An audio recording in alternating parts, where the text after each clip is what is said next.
ఆది corporation, Relli corporation, మాల corporation పెట్టాడు. 3 కార్పొరేషన్ల ద్వారా ఒక్క వ్యక్తికైనా సంక్షేమ కార్యక్రమాల్లో భాగంగా లబ్ధి చేకూరిందా లేదా అనేది ప్రశ్నించినప్పుడు ఒక్కడు చేయెత్తినా చాలు నేను కూడా జగన్మోహన్ రెడ్డి జై అంటానని చెప్పా. ఒక్కళ్ళు కనీసం ఒక్కళ్ళంటే ఒక్కళ్ళకు కూడా రెల్లిలకు గాని, మాదిగలకు గాని, మాలలకు గాని మరి ఎటుపోయాయి ఈ డబ్బంతా? ఇప్పుడు 2,70,000 కోట్లు ఎంతో సంక్షేమం చేశామంటున్నారు. ఇన్ని లక్షల కోట్లు అప్పు చేశారు. అభివృద్ధి చూస్తే శూన్యం. అది వారికి తెలుసు, ఎందుకంటే వారి ప్రచారాల్లో ఎక్కడా కూడా ఇంత అభివృద్ధి జరిగిందని చెప్పిన దాఖలాలు లేవు. కాబట్టి మరి ఇన్ని లక్షల కోట్ల అప్పు చేసి ఎటు వెళ్ళింది ఈ డబ్బంతా? ఏం జరిగింది ఈ డబ్బంతా? ఈరోజు ఎందుకంటే ఎస్సీ సప్లాన్ నిధులు సంబంధించి ఖర్చు పెట్టినటువంటి అంశాలు ఎక్కడా లేవు. అదేవిధంగా ఈ సంక్షేమ కార్యక్రమాల ద్వారా రద్దు చేయబడినటువంటి డబ్బంతా కూడా దేనికి మరలిచ్చారు, ఎవరికి ఇచ్చారు అనేది పెద్ద సస్పెన్స్. అది దాని మీద ఖచ్చితంగా చేస్తాం.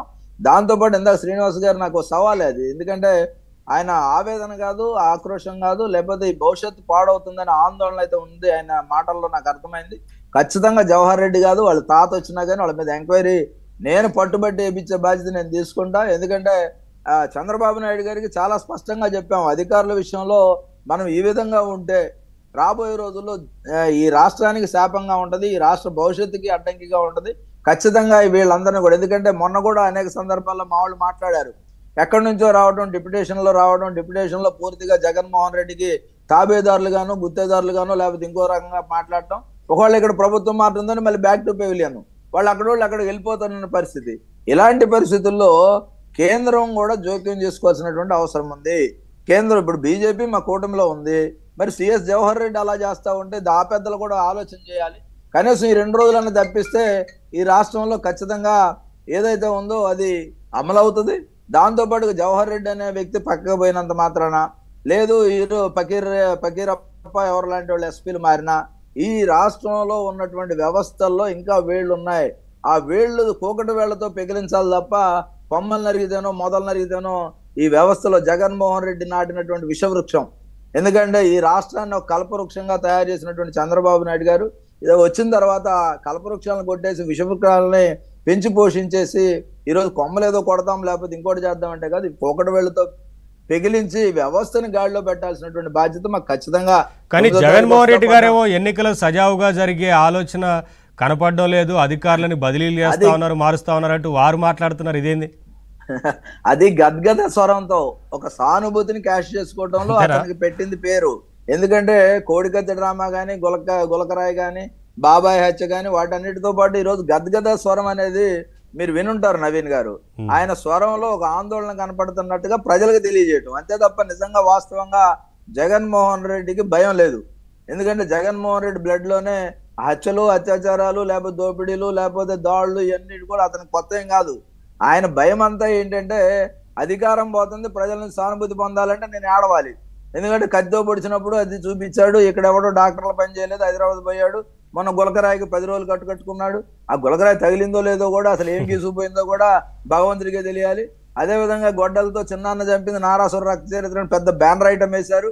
ఇవన్నీ కూడా చూస్తూ ఉంటే మనం చర్చించాల్సింది ఖచ్చితంగా అతని యొక్క క్యారెక్టర్ అనేది మనం అనలైజ్ చేయాలి, ప్రజలకు కూడా తెలిసే విధంగా చూడాలి. ఇలా గద్దె స్వరంతో కాదు, రేపు అవసరమైతే ఈ స్ట్రాటజిస్టులు వచ్చారు కదా పనికి మాలిన వాళ్ళు అందరూ కూడా, ఎందుకంటే ఆ పార్టీ ఈ పార్టీ అని కాదండి, నాకు చాలా బాధగా ఉంది. వాస్తవాలు కాకుండా వాళ్ళు ఏదంటే వెళ్తా డోరు దేనికో దాన్ని తన్నేసి కాలు ఇరిగిందని కట్టుకొనో లేకపోతే ఇంకోటితో కట్టుకోనో ఇవన్నీ కూడా రేపు ఎల్లుండిలో డ్రామాలు రాబోతా ఉన్నాయి. ఈ డ్రామాలని ప్రజలు గమనించాలి.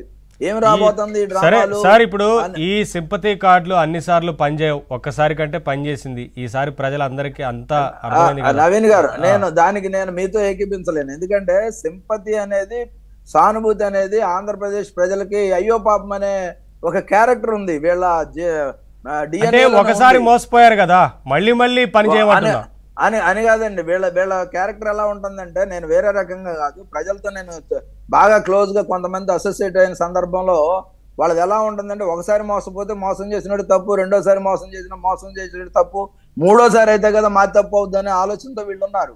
వీళ్ళందరికీ కూడా నేను చెప్పేది ఏంటంటే, జగన్మోహన్ రెడ్డి మోసకారి. అతను క్రైస్తవ్యాన్ని అడ్డం పెట్టుకొని ఈరోజు అధికారంలోకి వచ్చాడు, హిందూ మతాన్ని బదనాం చేస్తున్నాడు, మైనారిటీలను ఈ విధంగా చేస్తా ఉన్నాడు. ఈరోజు కొత్త స్లోగన్ ఒకటి వచ్చింది నవీన్ గారు, ఈ సందర్భంగా నేను ప్రేక్షకులకు కూడా మీ ద్వారా తెలియజేయాల్సినటువంటి బాధ్యత నాకు ఉంది. మొన్న ఒక ఊర్లో గోపాలపురం అని ఏదైతే కొత్తపేట నియోజకవర్గంలో ఒక ఊరు వెళ్తే ఆ ఊర్లో ఒక ఆవిడ నన్ను అడిగింది ఏంటంటే, ఏమండి మీ కూటమి ద్వారా వస్తే మా క్రైస్తవులకి చర్చిలు కూల్చేస్తారంట కదా, పాస్టర్లను చంపేస్తారంట కదా అని ఒక ఆమె అడిగింది. దానికి నేను ఒకటే చెప్పి, అసలు జగన్మోహన్ రెడ్డి క్రైస్తవుడా కాదని చెప్పండి.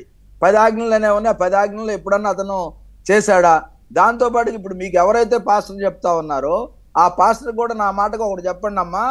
నిర్గమాకాండం 20వ అధ్యాయం 5వ వచనంలో ఒకటి స్పష్టంగా ఉంది, నీ పొరుగు వారి మీద అబద్ధపు సాక్ష్యం చెప్పొద్దని బైబిల్ చెప్తా ఉంది. మరి నీ పొరుగు వారి మీద అబద్ధపు సాక్ష్యం చెప్పాడు నిత్య నరకానికి పోతాడు కదా. ఆ చెప్పేటటువంటి పాస్టర్ కానీ బైబిల్ దొంగలు కానీ వీళ్ళు ఎవరైనా సరే తప్పుడు ప్రచారం చేయొద్దు. ఎందుకంటే బీజేపీ, జనసేన, తెలుగుదేశం కూటమిలో ఏ చర్చి గోల్దో, ఏ పాస్టర్కి దెబ్బ తగలదో. గత 10 ఏళ్లలో కూడా మేము కూటమిగా ఉన్నప్పుడు కూడా 5 ఏళ్లలో ఎక్కడా కూడా ఏ హాని జరగలేదనేది వాళ్ళ స్పష్టంగా తెలియజేశా.